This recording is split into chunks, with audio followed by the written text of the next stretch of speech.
Hi guys, welcome to my week 2 presentation of the open source intelligence. This is a CYB 610-050 week 2 presentation. In today's presentation or in today's presentation, I go into how the cyber landscape and the attackers often rely on public, available information to basically target high-profile individuals within organizations. This presentation actually goes into open source intelligence, and I use a tool. I use Multigo. We can use to gather passive data about individuals. I also work through the process of mapping the organization's digital footprint itself. Show those findings to inform a realistic spear phishing scenario without actively engaging with that.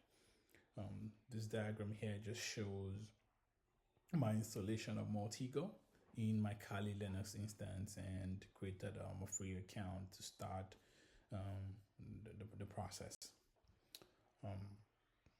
In this project, I actually use Multigo and the OSINT framework to perform passive reconnaissance on a Fortune 500 company.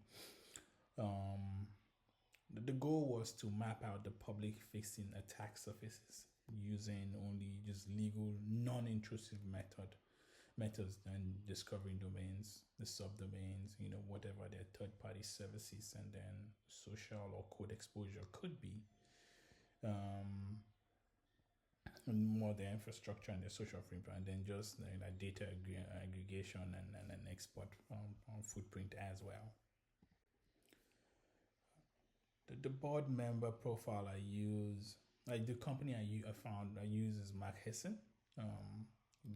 Got their board member profile, the public bio, LinkedIn, and then company news featuring what their responsibilities are, and then the recent project.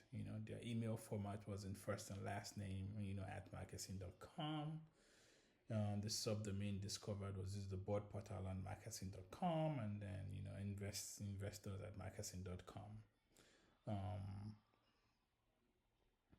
The recent board news just publicly, filling mention of upcoming audits and executive transition itself. And I found their bio on LinkedIn and on their company website, and then just kind of looked at what the third party exposure would looks like as well.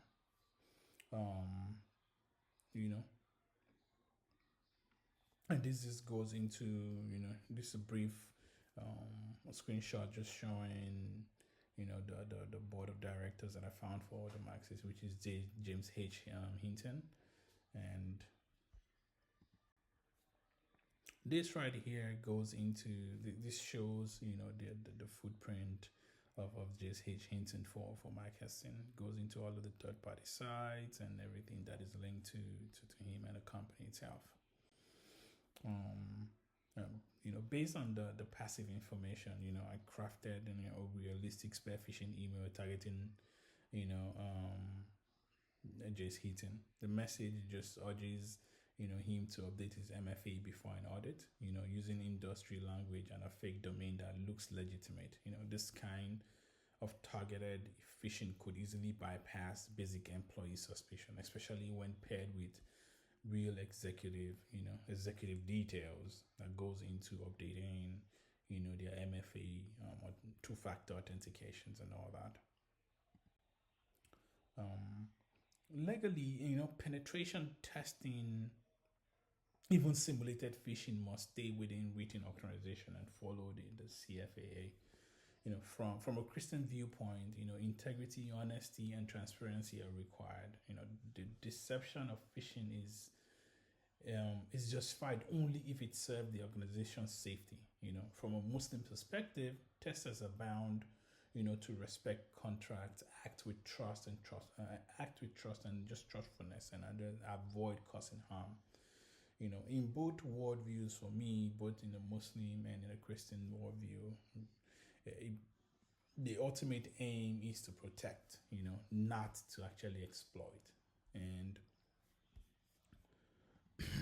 in conclusion, based on the findings, I just recommend, immediate actions to kind of tighten, email security, restrict public exposure, and then train staff to spot targeted attacks. It's vital that penetration, testing remains both legal and ethical. This is kind of rooted in trust and a shared commitment to kind of protect the organization itself. We just enforcing strong email authentication, auditing secure dev and staging subdomains, reviewing more so public code and vendor exposure, and then just provide regular security awareness training itself. The ethical part of this will be keep actions within legal and ethical boundaries, and then just prioritize trust, transparency, and respect. That for me would